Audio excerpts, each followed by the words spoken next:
ప్రభు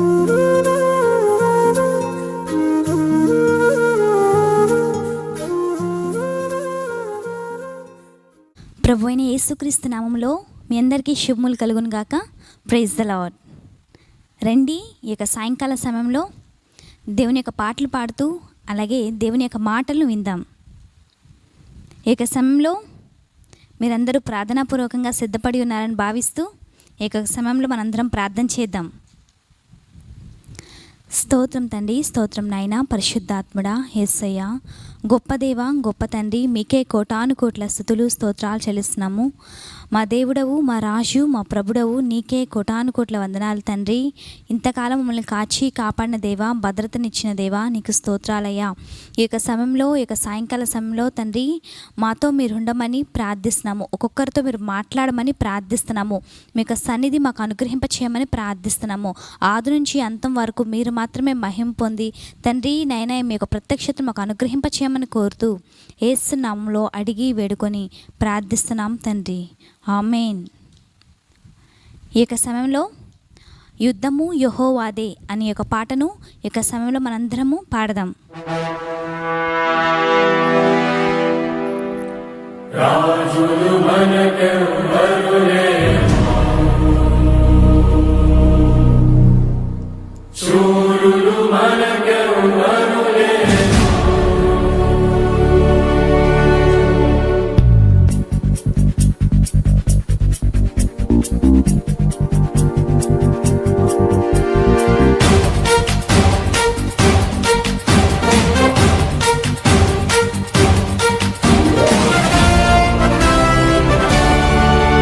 యుద్ధము యెహోవాదే, యుద్ధము యెహోవాదే, యుద్ధము యెహోవాదే, యుద్ధము యెహోవాదే.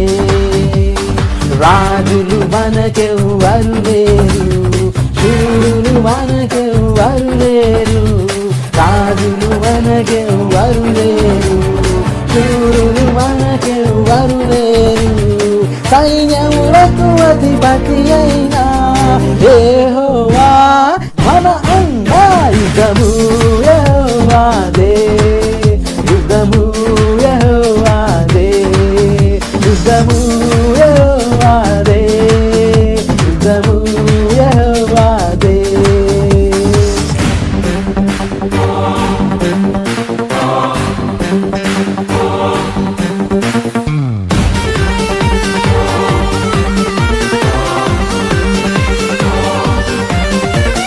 బాధలు మనలను కృంగదీయవు, వ్యాధులు మనలను పడద్రోయవు. బాధలు మనలను కృంగదీయవు, వ్యాధులు మనలను పడద్రోయవు. విశ్వాసమునకు కర్తైనా యేసయ్యే మన అండా. యుద్ధము యెహోవాదే, యుద్ధము యెహోవాదే, యుద్ధము యెహోవాదే, యుద్ధము యెహోవాదే.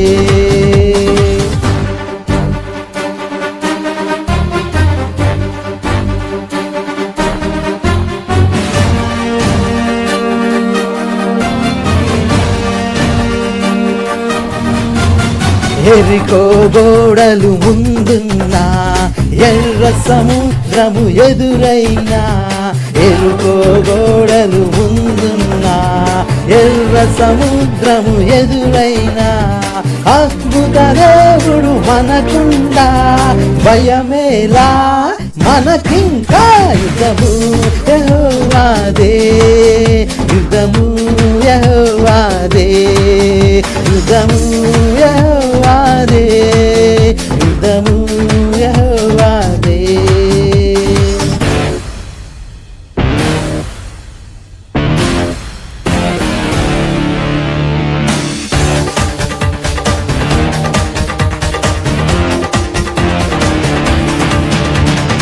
అపవాది అయిన సాతాను గర్జించు సింహము వలె వచ్చిన. అపవాది అయిన సాతాను గర్జించు సింహము వలె వచ్చిన. యూదా గోత్రపు సింహమైన యేసయ్యా మన అన్న యుద్ధము యెహోవాదే, యుద్ధము యెహోవాదే, యుద్ధము యెహోవాదే, యుద్ధము యెహోవాదే.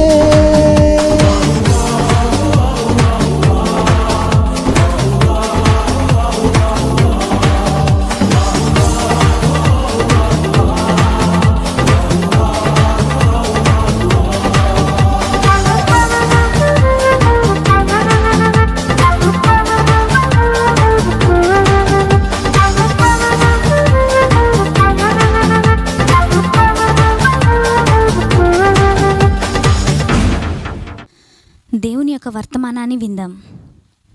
ఈరోజు మనకు అంశం ఆశ. ఆశ అంటే ఎవరు? ఆశ బైబిల్ గ్రంథంలో ఎక్కడ ఉంటారు? ఆశ యొక్క జీవితం గురించి ఈ దినాన కొన్ని మాటలు మనం తెలుసుకుందాం.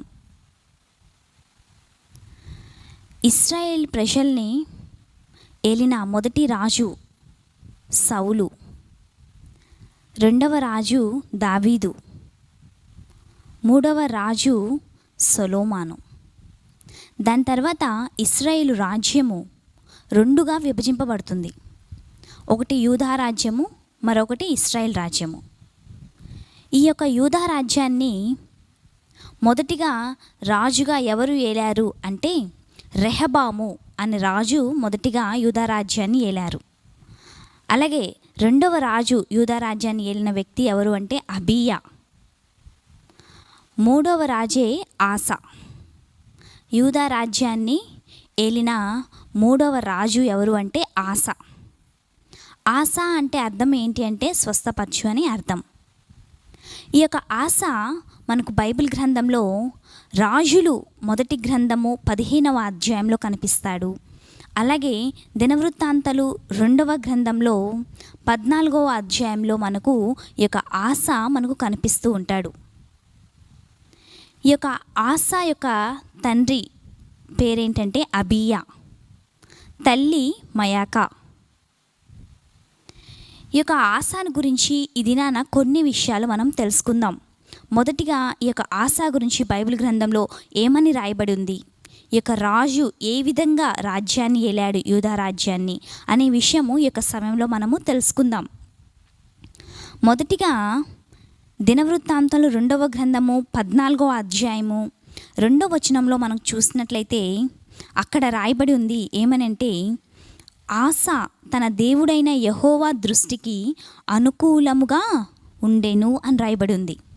మొదటిగా మనం ధ్యానిస్తున్నప్పుడు ఆస ఎలా ఉన్నాడంట, దేవునికి అనుకూలంగా ఉన్నాడు అని రాయబడింది.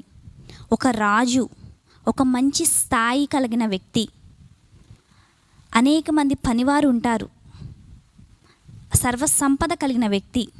అయితే ఎలా జీవించాడు? దేవునికి అనుకూలంగా జీవించాడు అని చెప్పి మనకు అక్కడ రాయబడి ఉంది. సమూయేలు మొదటి గ్రంథము 12వ అధ్యాయము 14వ వచనం చూసినట్లయితే దేవుణ్ణి అనుసరించే వారికి లేక దేవునికి అనుకూలంగా ఉండేవారు ఎలా ఉంటారంటే క్షేమంగా ఉంటారు అని రాయబడి ఉంది. ఇక ఆసా జీవితంలో మనం చూస్తే ఆసా దేవునికి అనుకూలంగా జీవించిన రాజు అని మనం చెప్పుకోవచ్చు. అయితే ఏ విధంగా క్షేమంగా ఉన్నాడంటే ఈ యొక్క ఆస యూదా రాజ్యంలో తన యొక్క ఏలుబడిలో 10 సంవత్సరాలు ఆస నెమ్మదిగా ఉన్నాడు అని మనకు కనిపిస్తుంది. క్షేమంగా ఉన్నాడు అని మనకు కనిపిస్తుంది. చాలా ప్రశాంతంగా ఉన్నాడు అని మనకు కనిపిస్తుంది. ఒక రాజు నెమ్మదిగా ప్రశాంతంగా ఉండటం అసాధ్యం. ఎందుకు అంటే ఎప్పుడు యుద్ధం వస్తుందో తెలియదు, ఎప్పుడు శత్రువు వస్తాడో తెలియదు, ఎప్పుడు కరువు వస్తుందో తెలియదు, రాజ్యంలో ఏది సంభవిస్తుందో తెలియదు. కానీ ఈ ఆస ఎప్పుడైతే దేవునికి అనుకూలంగా ఉన్నాడో దేవుడు ఆసాకి 10 సంవత్సరాలు నెమ్మదిగా ఉన్నట్లు, చాలా ప్రశాంతంగా ఉన్నట్లు మనకు అక్కడ రాయబడి ఉన్నది. చాలాసార్లు మన యొక్క హృదయము గలిబిలిగా ఉంటుంది, గందరగోళంగా పరిస్థితులు కుటుంబంలో ఉంటూ ఉంటాయి. చాలాసార్లు నెమ్మది లేదే, ప్రశాంతతే లేదు అని మనం అనుకుంటున్న సందర్భాలు వస్తూ ఉంటాయి. మనం ఎప్పుడు నెమ్మదిగా ఉంటాము అంటే, ఎప్పుడు మనకు హృదయం నెమ్మదిగా ఉంటుంది అంటే, మనం ఎప్పుడైతే దేవునికి అనుకూలంగా ఉంటామో, దేవునికి ఇష్టకరంగా ఉంటామో, అప్పుడు మనకు హృదయం నెమ్మదిగా ఉంటుంది. మనకు కుటుంబ పరిస్థితులు కూడా చాలా నెమ్మదిగా ప్రశాంతంగా ఉంటాయి. ఇక్కడ మనం చూసినట్లయితే ఆస రాజు ఒక్కడే నెమ్మదిగా లేడు. ఆ యూదా రాజ్యంలో ఉన్న ప్రజలందరూ కూడా చాలా నెమ్మదిగా, చాలా విశ్రాంతిగా, ఎటువంటి భయం లేకుండా, ఎటువంటి యుద్ధ భయం లేకుండా చాలా చక్కగా నెమ్మదిగా ఉన్నారు అని మనకు అక్కడ రాయబడి ఉంది. ఈ దినాన నీవు ఒక గృహిణిగా ఉన్నట్లయితే, లేక నీవు ఒక యజమానుడిగా ఉన్నట్లయితే, లేక ఒక సంస్థలో నువ్వు అధిపతిగా ఉన్నట్లయితే, లేక నువ్వు ఒక సామాన్య మనిషిగా ఉన్నట్లయితే, నువ్వు ఎట్లా ఉన్నప్పటికీ నువ్వు కనుక దేవునికి అనుకూలంగా ఉన్నట్లయితే, దేవునికి అనుకూలంగా, దేవునికి ఇష్టానుసారంగా నీవు ఉన్నట్లయితే, నిన్ను బట్టి నీ కుటుంబం నెమ్మదిగా ఉంటుంది. నువ్వు దేవునికి అనుకూలంగా ఉన్న విధానాన్ని బట్టి నీ హృదయం నెమ్మదిగా ప్రశాంతంగా ఉంటుంది. ఎటువంటి గలిబిలి లేకుండా ఉంటుంది. నిన్ను బట్టి నీ కుటుంబము, నిన్ను బట్టి నీ యొక్క సంస్థ, నిన్ను బట్టి నీ యొక్క ప్రజలు, నిన్ను బట్టి నీ క్రింద ఉన్నవారు, నిన్ను బట్టి నీ యొక్క పనివారు, నిన్ను బట్టి వీళ్ళందరూ కూడా ప్రశాంతంగా ఉంటారు. ఎందుకు అంటే నీవు దేవునికి అనుకూలంగా ఉన్నావు. మనం ఎప్పుడైతే అనుకూలంగా ఉంటామో మనతో పాటు మనతో ఉన్నవారు కూడా నెమ్మదిగా ఉంటారు అని మనకి ఈ దినాన పరిశుద్ధాత్మ దేవుడు తెలియజేస్తున్నాడు. అలాగే రెండవదిగా మనం చూసినట్లయితే దినవృత్తాంతంలో 2వ గ్రంథంలో 15:7 వచనంలో చూద్దాం. 15వ అధ్యాయము 7వ వచనంలో చూసినట్లయితే అక్కడ ఆసా గురించి ఏమని రాయబడి ఉందంటే, ఇతడు బ్రతికిన కాలమంతయు ఇతని హృదయము యథార్థంగా ఉండెను. ఆస ఎలా ఉన్నాడంట? యథార్థంగా ఉన్నాడని రాయబడింది. ఒక రాజు చాలా యథార్థంగా ఉన్నాడు. ఒక రోజు కాదు, 2 రోజులు కాదు, బ్రతికిన కాలమంతా కూడా చాలా యథార్థంగా జీవించాడు అని చెప్పి బైబిల్ గ్రంథం రాయబడి ఉంది. మనకి ఒక విషయం ఇచ్చో, లేకపోతే మన ముందు ఒక పని పెట్టి మనల్ని పరీక్షించినట్లయితే మనం ఎంత యథార్థంగా జీవిస్తున్నామో ఆ యొక్క పనిని బట్టి మనకి అర్థమవుతూ ఉంటుంది. చిన్న విషయాల్లోనే మనము యథార్థంగా ఉండలేకపోతూ ఉంటాము. కానీ ఒక రాజు అయి ఉండి, ఒక ఉన్నతమైన స్థాయిలో ఉండి అన్ని విషయాల్లో యథార్థంగా జీవించాడు అంటే చాలా యథార్థమైన ప్రవర్తన కలిగి ఉన్నాడు అని మనకు అర్థమవుతుంది. ఒక రోజు కాదు, 2 రోజులు కాదు, తను జీవితకాలం అంతా కూడా యథార్థంగా ప్రవర్తించాడు అని మనకు రాయబడి ఉంది. అంత మాత్రమే కాదు, ఒక మంచి మాట రాయబడి ఉంది. ఏమనంటే, దావీదు వలె యథార్థంగా జీవించాడు. ఎవరితో పోల్చాడు? దావీదుతో పోల్చాడు. దావీదుకి ఆసాకి రిలేషన్ ఏంటి? ఆసా యొక్క తండ్రి ఎవరు? అబియా. అబియా యొక్క తండ్రి ఎవరు? రెహబాము. రెహబాము యొక్క తండ్రి ఎవరు? సొలొమోను. సొలొమోను యొక్క తండ్రి ఎవరు? దావీదు. అంటే ఇక్కడ మనకు అర్థమవుతుంది, ఈ యొక్క ఆసాకి దావీదు మేబీ గ్రేట్ గ్రాండ్ ఫాదర్ అయి ఉండొచ్చు కదా, గ్రేట్ గ్రాండ్ ఫాదర్ అయి ఉండొచ్చు ఈ యొక్క దావీదు. ఈ యొక్క దావీదు వలె ఈ యొక్క ఆస ఎలా ఉన్నాడంట? యథార్థంగా జీవించాడు, యథార్థంగా ఉన్నాడు అని చెప్పి మనకు బైబిల్ గ్రంథంలో రాయబడి ఉంది. అలాగే దేవుడు ఆసాకి తోడుగా ఉన్నాడు అని మనకు అర్థమవుతుంది. దేవుడు ఆసా రాజుకి తోడుగా ఉన్నాడు అని అర్థమవుతుంది. ఎలా తోడుగా ఉన్నాడో చూద్దాం. సామెతలు 3వ అధ్యాయము 32వ వచనంలో చూసినట్లయితే అక్కడ రాయబడిన మాట, యథార్థవంతులకు దేవుడు తోడుగా ఉంటాడు. ఈ యొక్క ఆసా రాజు యథార్థంగా ఉన్నాడు కాబట్టే దేవుడు అతనికి తోడుగా ఉన్నాడు అని మనకు అర్థమవుతుంది. అసలు దేవుడు ఎలా తోడుగా ఉన్నాడు అని ఈ యొక్క సమయంలో చూద్దాం. ఒకసారి కూషు రాజైన జెరహు యూదా రాజ్యం మీదకి యుద్ధానికి వస్తాడు. కొన్ని వేల సైన్యముతో, అలాగే 300 రథములతో ఈ యొక్క కూషు రాజైన జెరహు అతని యొక్క సైన్యముతో ఈ యొక్క ఆసా మీదకు యొక్క యూదా రాజ్యం మీదకు వస్తారు. ఆ యొక్క విషయం తెలుసుకున్న ఆసా రాజు ఏం చేస్తాడంటే, ఎప్పుడైతే వీళ్ళు యుద్ధానికి వస్తున్నారో అన్న సమాచారం తెలిసిందో వెంటనే ఫస్ట్ చేసిన పని ఏంటో తెలుసా? ఆసారాజు దేవునికి మొరపెట్టెను అని రాయబడింది. మొదటిగా ఏం చేశాడు ఆసారాజు? ఒక సమస్య రాగానే, ఒక భయం రాగానే, ఒక అపాయం సంభవించబోతుంది అని తెలిసిన వెంటనే ఆసారాజు ఏం చేశాడు? దేవునికి మొరపెట్టాడు. వెళ్ళి తనకు సైన్యానికి చెప్పి యుద్ధం చేయండి అని చెప్పలా. మొదటిగా ఏం చేశాడు? దేవునికి మొరపెట్టాడు. ఏమని మొరపెట్టాడంటే, అయ్యా ఈ యొక్క యుద్ధంలో మాకు జయాన్ని ఇవ్వు, వీళ్ళు ఇట్లా మాపై యుద్ధానికి వస్తున్నారు, మాకు జయం కావాలి, మేము విజయం పొందాలి, మేము బలం లేని వారము, మాకు సహాయము నీవే, బలం లేని వారికి సహాయం నీవే చేస్తావు, నువ్వు తప్ప మాకెవరు లేరు, నువ్వు మాకు సహాయం చేయాలి అని చెప్పి, నీ నుండి మాకు సహాయం కావాలి అని చెప్పి దేవునికి మొరపెడతాడు. అంత మాత్రమే కాదు, నిన్ను బట్టి మేము ఇప్పుడు యుద్ధానికి వెళ్తున్నాము, నిన్ను ఆశ్రయించి మేము వెళ్తున్నాము, మేము ఇంకా బయలుదేరబోతున్నాము అని చెప్పి ప్రార్థన చేసి దేవునికి మొరపెట్టి బయలుదేరతాడు. మనము ఎన్నిసార్లు మనము ఏదైనా విషయం మీద బయలుదేరుతున్నప్పుడు దేవునికి ప్రార్థించి బయలుదేరాము? ఏదన్నా కొత్త పని స్టార్ట్ చేస్తున్నప్పుడు దేవునికి మొరపెట్టి దేవునికి చెప్పి స్టార్ట్ చేస్తున్నామా? ఇక్కడ ఒక ఆశ, ఒక రాజు అయి ఉండి యుద్ధానికి వెళ్ళే ముందు దేవునికి మొరపెట్టి దేవునికి చెప్పి బయలుదేరుతున్నట్టు మనకు అక్కడ రాయబడింది. ఎప్పుడైతే ఈ యొక్క ఆసా రాజు దేవునికి మొరపెడతాడో వెంటనే దేవుడు ఆసా రాజు యొక్క మనవి ఆలకించి ఆ కూషు సైన్యాన్ని మొత్తాన్ని కూడా ఆయన మొత్తెను అని రాయబడింది. వాళ్ళందరినీ ఆయన మొత్తాడట. అప్పుడు ఈ యొక్క ఆసా రాజు ఈ యొక్క జెరహు రాజుపై విజయము సాధించాడు. ఎప్పుడైతే ఈ యొక్క ఆసా రాజు దేవునికి మొరపెడతాడో దేవుడు విజయాన్ని చేకూరుస్తాడు. యథార్థవంతులకి దేవుడు ఎప్పుడు కూడా తోడుగా ఉంటాడు. ఆయన తోడుగా ఉంటే చాలు, విజయము మన వెంట ఉన్నట్లే. చాలాసార్లు చాలామంది దేవుడు నాకు తోడు, దేవుడు తోడు అంటూ ఉంటారు. దేవుడు ఎప్పుడు మనకు తోడుకుంటాడు? మనం యథార్థంగా ఉన్నప్పుడే, మనం యథార్థమైన ప్రవర్తన కలిగి జీవించినప్పుడే, అప్పుడు మాత్రమే దేవుడు తోడుగా ఉంటాడు. ఇక్కడ ఆశ యథార్థంగా జీవించాడు కాబట్టి దేవునికి అతనికి తోడుగా ఉన్నాడు.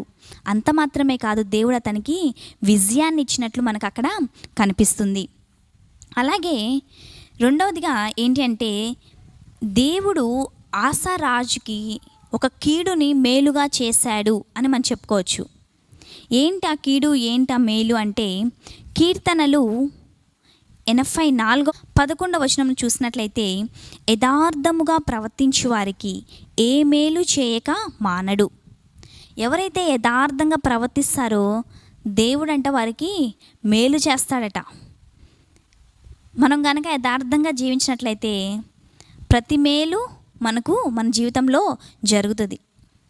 ఇక్కడ ఆసా గురించి మనం చూసినట్లయితే, ఆసా యొక్క రాజ్యం మీదకి, ఆ యొక్క యూదా రాజ్యం మీదకి ఈ కూషు ప్రజలు, ఈ యొక్క జెరహు వాళ్ళు యుద్ధానికి వస్తారు, వారి మీద యుద్ధం చేయడానికి వస్తారు. అయితే దేవుడు ఆ యొక్క కీడుని ఏం చేశాడంటే మేలుగా మార్చాడు. ఎట్లా మార్చాడంటే, వారిపై విజయం పొందించి ఈ యొక్క ఆసా రాజుని, తర్వాత విజయం పొందిన తర్వాత ఈ యొక్క ఆసా రాజు ఆ యొక్క జెరహు రాజు దగ్గర, ఆ యొక్క కూషీల దగ్గర ఉన్న సొమ్మంతటిని, అక్కడ ఉన్న సంపద, గొర్రెలు, అలాగే ఒంటెలు, వీటన్నిటిని కూడా తెచ్చినట్లు మనకు అర్థమవుతుంది. ఇక్కడ జెరహు రాజు ఒక కీడు తలపెట్టాలని చూశాడు ఆసారాజుకి. కానీ దేవుడు ఒక కీడుని ఏం చేశాడు? మేలుగా చేశాడు. వారిపై విజయం సాధించి అక్కడ ఉన్న ఆస్తిని, అక్కడున్న సంపదని దేవుడికి వీరికి మేలుగా చేశాడు. వాటన్నిటిని వీరు స్వాధీనపరచుకోవడానికి దేవుడు సహాయము చేశాడు. నిజంగా మనం యథార్థంగా జీవిస్తే మనకు సంభవింపబోతున్న ప్రతి కీడును కూడా దేవుడు మేలుగా చేసే దేవుడుగా మన దేవుడు ఉన్నాడు. అలాగే మూడవదిగా మనం చూసినట్లయితే, ఇక్కడ ఆసా రాజు దేవుణ్ణి ఆశ్రయించెను అని మనకు కనిపిస్తుంది. దినవృత్తాంతం 2వ గ్రంథము 14వ అధ్యాయము 7వ వచనంలో చూసినట్లయితే, అతడు యూదా వారికి ఇలాగూ ప్రకటన చేసెను, మన దేవుడైన యెహోవాను మనము ఆశ్రయించితిమి. ఇక్కడ వీరేం చేశారు? దేవుణ్ణి ఆశ్రయించారు. ఆసా రాజు మాత్రమే కాదు, ఆ యూదా రాజున ప్రజలందరూ కూడా దేవుణ్ణి ఆశ్రయించినట్లు మనకు అక్కడ కనిపిస్తుంది. దినవృత్తాంతం 2వ గ్రంథము 26:5 చూసినట్లయితే దేవుణ్ణి ఆశ్రయించే వారికి ఏం కలుగుతుందో అక్కడ రాయబడి ఉంది. అతడు యెహోవాను ఆశ్రయించినంత కాలము దేవుడు అతన్ని వర్ధిల్ల చేసెను. చాలా చక్కని మాట రాయబడింది. ఏమని అంటే, మనము ఎప్పుడైతే దేవుణ్ణి ఆశ్రయిస్తామో మనకు అక్కడ అభివృద్ధి దేవుడు కలిగిస్తాడట, దేవుడు మనల్ని వర్ధిల్లింప చేస్తాడట. ఇక్కడ ఆస యొక్క రాజ్యున్న ప్రజలందరూ దేవుణ్ణి ఆశ్రయించారు, దేవుడు వారిని వర్ధిల్లింప చేసెను. ఇక ఆస ఏం చేశాడంటే ఆ యొక్క యూదా దేశం అంతటి కూడా ప్రాకారాలు కట్టాడు, అలాగే పట్టణాలు అన్నిటినీ కట్టాడు. ఆ విధంగా దేవుడు ఇక ఆసా రాజుని వర్ధిల్లింప చేశాడు అని అక్కడ రాయబడి ఉంది. మనం అభివృద్ధి పొందాలంటే, మనం వర్ధిల్లాలంటే మొదటిగా మనం చేయాల్సిన స్టెప్ ఏంటి అంటే దేవుణ్ణి ఆశ్రయించాలి. ఎప్పుడైతే మనం దేవుణ్ణి ఆశ్రయిస్తామో దేవుడు మనల్ని వర్ధిల్లింప చేస్తాడు, దేవుడు మనల్ని అభివృద్ధి చేస్తాడు. అలాగే 4వదిగా మనం చూసినట్లయితే ఇక ఆసా రాజు పాపాన్ని విసర్జించిన రాజుగా మనకు కనిపిస్తున్నాడు. పాపాన్ని అసహించుకునే రాజుగా ఇక ఆసా రాజు మనకు కనిపిస్తున్నాడు. రాజులు మొదటి గ్రంథము 15వ అధ్యాయము 12వ వచనంలో మనం అక్కడ చూసినట్లయితే ఈ యొక్క ఆసా రాజు ఏం చేశాడంటే, యూదా రాజ్యంలో ఎక్కడెక్కడైతే దేవతలు ఉన్నారో, విగ్రహాలు ఉన్నాయో, ఎక్కడెక్కడైతే దేవతా స్తంభాలు ఉన్నాయో, ఎక్కడెక్కడైతే ఉన్నత స్థలములలో యొక్క ప్రతిమలు, దేవత యొక్క ప్రతిమలు, విగ్రహాలు ఎక్కడైతే పెట్టారో వాటన్నిటిని కూడా పడగొట్టాడు అని మనకు అక్కడ రాయబడి ఉంది. ఆ యొక్క యూదా రాజ్యంలో ఎక్కడైతే విగ్రహారాధనకు సంబంధించినవన్నీ ఉన్నాయో వాటన్నిటిని కూడా నాశనం చేశాడు, వాటన్నిటిని కూడా నిర్మూలన చేశాడు, వాటన్నిటిని కూడా పడగొట్టేశాడు అని మనకు అక్కడ రాయబడింది. దేవునికి అసహ్యమైనవన్నీ, దేవుడు పాపంగా ఎంచేవన్నిటి కూడా యూదా రాజ్యం మొత్తటిలో ఆయన ఏం చేశాడట, తొలగించేశాడు. ఇక్కడ తనకు రాజ్యం అంతట్లో ఉన్న విగ్రహానికి సంబంధించిన పాపము లేక దేవుని అసహించుకునేవన్నిటిని ఆయన తొలగించాడంటే, మొదటిగా ఆసా రాజు తనకు హృదయంలో ఉన్న పాపాన్ని కూడా తొలగించుకున్నాడు అని మనకు అర్థమవుతుంది. తనకు హృదయంలో దేవునికి అయిష్టంగా ఏవైతే ఉన్నాయో, దేవునికి కోపం తెచ్చేవి ఏమున్నాయో, ఇవన్నిటిని పాపంగా ఎంచేవి ఏవైతే ఉన్నాయో అవన్నిటిని కూడా మొదటిగా తన యొక్క హృదయంలో తొలగించుకున్నాడు అని మనకు అర్థమవుతుంది. అంత మాత్రమే కాదు, ఒకసారి ఈ యొక్క ఆసా యొక్క తల్లి మయక ఏం చేస్తుందంటే ఒక విగ్రహాన్ని తీసుకొస్తుంది, అసహ్యమైన ఒక విగ్రహాన్ని తీసుకొచ్చినప్పుడు ఆ విషయం తెలిసిన ఆసా రాజు ఏం చేస్తాడంటే ఆ యొక్క విగ్రహాన్ని తీసుకెళ్ళి దాన్ని పగలగొట్టి దాన్ని కాల్చి వేస్తాడు. అంత మాత్రమే కాదు, తన యొక్క తల్లి ఆ యొక్క పాపం చేసిన ఆ విగ్రహాన్ని తెచ్చిన యొక్క తల్లి మైకాను కూడా తొలగించినట్లు, నెట్టివేసినట్లు, త్రోసివేసినట్లు మనకు బైబిల్ గ్రంథంలో రాయబడి ఉంది. నిజంగా ఆసా గురించి చూసినట్లయితే ఆసా తన హృదయంలోని పాపాన్ని అన్నిటినీ తొలగించాడు, అలాగే తన రాజ్యంలో ఉన్న పాపంగా ఎంచే ప్రతి ఒక్కటిని కూడా విసర్జించాడు, అలాగే తన కుటుంబంలో జరుగుతున్న పాపాన్ని కూడా తొలగించాడు అని మనకు అర్థమవుతుంది. ఈ విధంగా ఆసా రాజు ప్రతి ఒక్క విషయంలో కూడా దేవునికి ఇష్టానుసారంగా జీవించినట్లు మనకు అర్థమవుతుంది. ఎక్కడెక్కడైతే దేవునికి అసహ్యమైన కార్యాలు ఉన్నాయో, దేవుడు పాపంగా ఎంచే ప్రతి ఒక్కటి కూడా తన హృదయంలో, తన కుటుంబంలో, తన రాజ్యంలో తొలగించినట్లు మనకు అర్థమవుతుంది. తన యొక్క రాజ్యంలో తొలగించాడంటే ఇండైరెక్ట్గా మనకి ఏమర్థమవుతుంది, ఆ యొక్క యూదా రాజ్యంలో ఉన్న ప్రజలందరూ కూడా ఆ యొక్క పాపాన్ని విసర్జించారు అని మనకు అర్థమవుతుంది. ఒక రాజు ఆసా ఒక దేవునికి అనుకూలంగా జీవించాడు, దేవునికి యథార్థంగా జీవించాడు, దేవుణ్ణి ఆశ్రయించే రాజుగా ఉన్నాడు, అలాగే పాపాన్ని అసహించుకునే రాజుగా ఉన్నాడు. తను మాత్రమే కాదు, తన యొక్క యూదా రాజున ప్రజలందరినీ కూడా ఆ విధంగా దేవుని వైపు త్రిప్పినట్లు, ఆ విధంగా దేవునికి ఇష్టకరంగా వారు జీవించినట్లు మనకు అర్థమవుతుంది. ఎప్పుడైతే వీరు ఈ విధంగా జీవించారో దేవుడు ఏం చేశాడో తెలుసా? ఆ యొక్క యూదా రాజ్యాన్ని, ఈ యొక్క ఆస 40 సంవత్సరాలు యూదా రాజ్యాన్ని ఏలాడు. అయితే అందులో 35 సంవత్సరాలు ఈ యొక్క ఆస యొక్క రాజ్యం, యూదా రాజ్యం అంతటి కూడా చాలా ప్రశాంతంగా, ఎటువంటి యుద్ధాలు అనేవి మాట లేకుండా ఆ యొక్క ప్రజలు, ఆ యొక్క ఆస చాలా నెమ్మదిగా ప్రశాంతంగా జీవించినట్లు మనకు అక్కడ కనిపిస్తుంది. నిజంగా ఇక ఆసా రాజును చూసినట్లయితే అన్ని విషయాలు కూడా దేవునికి ఇష్టకరంగా జీవించాడు, అన్ని విషయాలు కూడా దేవునికి ప్రయారిటీ ఇచ్చాడు. అందును బట్టి ఆ యొక్క ఆసా అతని రాజ్యం అంతటి కూడా ప్రశాంతంగా, నెమ్మదిగా, యుద్ధాలు లేకుండా చాలా భద్రతగా వారు ఉన్నారని మనకు అక్కడ ఇక ఆసా రాజు గురించి చూస్తుంటే మనకు అర్థమవుతుంది. ఈ యొక్క ఆస ఇప్పటివరకు చెప్పింది పార్ట్ 1 మాత్రమే. ప్రభుచితమైతే ఈ ఆస గురించి పార్ట్ 2 నెక్స్ట్ శనివారం, వచ్చే వారము మనము ఈ యొక్క ఆస రాజు గురించి పార్ట్ 2 మిగతా భాగము చూద్దాం. ఈ దినాన మనం ఆసారాజు గురించి కొన్ని విషయాలు నేర్చుకున్నాం. ఏంటి అంటే, మొదటిగా ఈ యొక్క ఆసారాజు దేవునికి అనుకూలంగా జీవించిన వ్యక్తిగా కనిపిస్తున్నాడు. రెండవదిగా యథార్థంగా జీవించినట్టు కనిపిస్తున్నాడు. యథార్థంగా 1 రోజు 2 రోజులు కాదు, జీవితాంతం యథార్థంగా జీవించినట్లు మనకు కనిపిస్తున్నాడు. అలాగే దేవునికి అనుకూలంగా జీవించాడు కాబట్టి దేవుడు 10 సంవత్సరాలు అతను నెమ్మదిగా ఉన్నాడు అని చెప్పి అక్కడ రాయబడి ఉంది. అంత మాత్రమే కాదు, దేవునికి యథార్థంగా జీవించాడు కాబట్టి దేవుడు ఆసాకు ప్రతి విషయంలో తోడుగా ఉన్నట్లు అర్థమవుతుంది. అలాగే ప్రతి ఒక్క కీడుని దేవుడు మేలుగా చేసినట్లు మనకు అర్థమవుతుంది. అలాగే ఒక ఆసా రాజు ప్రతి చిన్న విషయంలో, ప్రతి పెద్ద విషయంలో, అన్ని విషయాల్లో కూడా దేవుణ్ణి ఆశ్రయించినట్లు మనకు ఈ యొక్క ఆసా రాజు కనిపిస్తున్నాడు. అంత మాత్రమే కాదు, ఈ యొక్క ఆసా రాజు దేవునికి అయిష్టమైనవి, పాపాన్ని, విగ్రహాన్ని, ఇటువన్నిటిని కూడా ఆయన తన హృదయంలో, తన యొక్క కుటుంబంలో, తన యొక్క రాజ్యంలో అన్నిటిని కూడా తొలగించి వేశాడు, విసర్జించాడు అని మనకు అర్థమవుతుంది. కనుక ఈ యొక్క దినంలో, ఈ యొక్క సమయంలో మనము నెమ్మదిగా ఉండాలంటే, మనము ప్రశాంతంగా ఉండాలంటే, మనం క్షేమంగా ఉండాలంటే మనం చేయాల్సిన పనులు ఏంటి అంటే, దేవునికి అనుకూలంగా మనము ఉండాలి, దేవుణ్ణి అనుసరించే బిడ్డలంగా మనము ఉండాలి. చాలాసార్లు మనుషులు బాధపడతారనో, వాళ్ళు ఫీల్ అవుతారనో, వీళ్ళు ఫీల్ అవుతారనో, వాళ్ళకి ఇష్టానుసారంగా, ఆ వ్యక్తికి ఇష్టానుసారంగా మనం జీవిస్తూ ఉంటాము. కానీ ఎప్పుడైతే మనం దేవునికి ఇష్టానుసారంగా జీవిస్తామో, దేవునికి అనుకూలంగా జీవిస్తామో, అప్పుడే మనకు నెమ్మదిని దేవుడు మనకు అనుగ్రహిస్తాడు. అలాగే మనం యథార్థంగా జీవించాలి.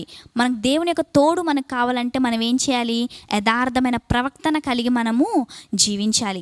అలాగే మూడవదిగా, మనం అభివృద్ధి చెందాలి, లేక మనం వర్ధిల్లాలి, మనకు కుటుంబము వర్ధిల్లాలి అంటే మనం ఏం చేయాలి? దేవుణ్ణి మనము ఆశ్రయించాలి. ఎప్పుడైతే మనం దేవుణ్ణి ఆశ్రయిస్తామో అప్పుడు మాత్రమే మనము వర్ధిల్లుతాము. అప్పుడు మాత్రమే మనకు కుటుంబం, మనకు జీవితం కూడా వర్ధిల్లుతుంది. ఈ దినాన ఆశ గురించి కొన్ని విషయాలు మనం నేర్చుకున్నాము. కనుక ఇక సమయంలో మరి మనం ప్రార్థన చేద్దాం. దేవా, ఆసా రాజు ఏ విధంగా యథార్థంగా ఉన్నాడో, ఏ విధంగా మీకు అనుకూలంగా జీవించాడో, ఏ విధంగా పాపాన్ని విసర్జించాడో, తెగించాడో, ఏ విధంగా మిమ్మల్ని ఆశ్రయించాడో అన్ని విషయాల్లో, ఆ విధంగా మేము ఉండటానికి మాకు సహాయం చేయి ప్రభువా అని ఈ యొక్క సమయంలో మనందరము దేవుణ్ణి అడుగుదాం. ఆశ యొక్క జీవితాన్ని దేవుడు మన ముందు పెట్టాడు. ఒక రాజు అయ్యుండి ఏ విధంగా ప్రవర్తించాడో, ఏ విధంగా దేవునికి ఇష్టానుసారంగా జీవించాడో మనకి దినాన పరిశుద్ధాత్మ దేవుడు తెలియజేశాడు. కనుక మనం ఈ సమయంలో మనం ప్రార్థన చేద్దాం. మనందరం మోకరించినట్లయితే ఈ సమయంలో ప్రార్థన చేద్దాం. స్తోత్రం తండ్రి, స్తోత్రం నాయన, సర్వాధికారి, జీవాధిపతి, పరిశుద్ధాత్ముడా, యేసయ్య, గొప్ప దేవ, గొప్ప తండ్రి, ప్రధాన యాజకుడా, నీకే స్తుతులు స్తోత్రాలు చెల్లిస్తున్నాము. అయ్యా, ఈ సమయంలో మేము ప్రార్థిస్తుండగా మా ప్రార్థనలు ఆలకించండి. ఎవరెవరైతే ప్రభువా నైనా యథార్థమైన ప్రవర్తన కావాలి అని మిమ్మల్ని అడుగుతున్నారో తండ్రి, ఎవరెవరైతే మిమ్మల్ని ఆశ్రయించాలి అన్ని విషయాలని మీకు మొరపెడుతున్నారో, అలాగే వారి యొక్క పాపాలను ఎవరైతే ఈ సమయంలో విసర్జిస్తున్నారో తండ్రి, మీకు అనుకూలంగా ఎవరైతే జీవించాలని నిర్ణయించుకుంటున్నారో తండ్రి, ప్రతి ఒక్క బిడ్డను బట్టి ఒక సమయంలో మేము ప్రార్థన చేస్తున్నాము. అయ్యా ప్రభువా, ఒక మంచి డెసిషన్ తీసుకొని మీకు ఇష్టకరమైన జీవితాన్ని అయ్యా మేము జీవించడానికి మమ్మల్ని సిద్ధం చేయండి తండ్రి. మేము అభివృద్ధి పొందాలంటే మొదటిగా మిమ్మల్ని ఆశ్రయించాలి తండ్రి. అట్టి విధంలోకి మమ్మల్ని నడిపించమని మేము ప్రార్థిస్తున్నాము తండ్రి. మేము నెమ్మదిగా ఉండాలంటే, మా యొక్క హృదయం నెమ్మదిగా ఉండాలంటే, మా యొక్క కుటుంబం నెమ్మదిగా ఉండాలంటే తండ్రి, మొదటిగా మేము యథార్థంగా జీవించాలి తండ్రి. అలాగే మీకు అనుకూలంగా మేము జీవించాలి, మిమ్మల్ని అనుసరించి బిడ్డలంగా మేము ఉండాలి తండ్రి. అట్టి విధంగా మమ్మల్ని మా యొక్క కుటుంబాలను నడిపించమని కోరుతూ యేసు శక్తిగల నామములో అడిగి వేడుకొని ప్రార్థిస్తున్నాం తండ్రి. ఆమేన్. ఈ యొక్క సమయంలో పోయిన వారం జరిగిన క్విజ్ ఎవరైతే చక్కగా కరెక్ట్గా కామెంట్ సెక్షన్లో ఆన్సర్స్ టైప్ చేశారో వారి యొక్క ఫొటోస్ ఇప్పుడు వస్తూ ఉంటాయి, ఒకసారి చూద్దాం.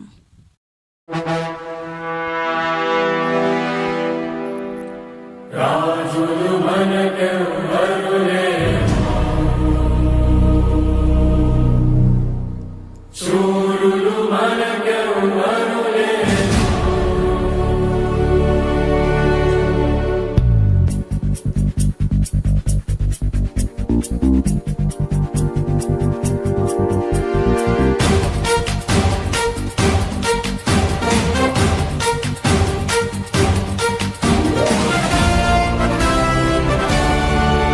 యుద్ధము యెహోవాదే, యుద్ధము యెహోవాదే, యుద్ధము యెహోవాదే, యుద్ధము యెహోవాదే. రాజులు మనకెవ్వరు లేరు, శూరులు మనకెవ్వరు లేరు. రాజులు మనకెవ్వరు లేరు, శూరులు మనకెవ్వరు లేరు. సైన్యములకు అధిపతి అయినా యెహోవా మన అండ. యుద్ధము యెహోవాదే, యుద్ధము యెహోవాదే, యుద్ధము యెహోవాదే, యుద్ధము యెహోవాదే. ఈ వారం క్విజ్ ఏంటి అంటే, ఇక్కడ ఒక పిక్చర్ ఇవ్వటం జరుగుతుంది. ఆ యొక్క పిక్చర్ని చూసి బైబిల్లోని వ్యక్తి పేరు మీరు కామెంట్ సెక్షన్లో రాయాలి. ఇక్కడ ఒక పిక్చర్ ఇవ్వడం జరుగుతుంది. ఆ యొక్క పిక్చర్ని చూడంగానే మీకు బైబిల్లోని ఒక వ్యక్తి మీకు కనిపిస్తారు. ఆ యొక్క వ్యక్తి పేరు మీరు కామెంట్ సెక్షన్లో మెన్షన్ చేయవలసిందిగా ప్రభు పేరిట మనవి చేస్తున్నాను. విశ్వాసమునకు కర్తైనా యేసయ్యే మన అండ. యుద్ధము యెహోవాదే, యుద్ధము యెహోవాదే, యుద్ధము యెహోవాదే, యుద్ధము యెహోవాదే.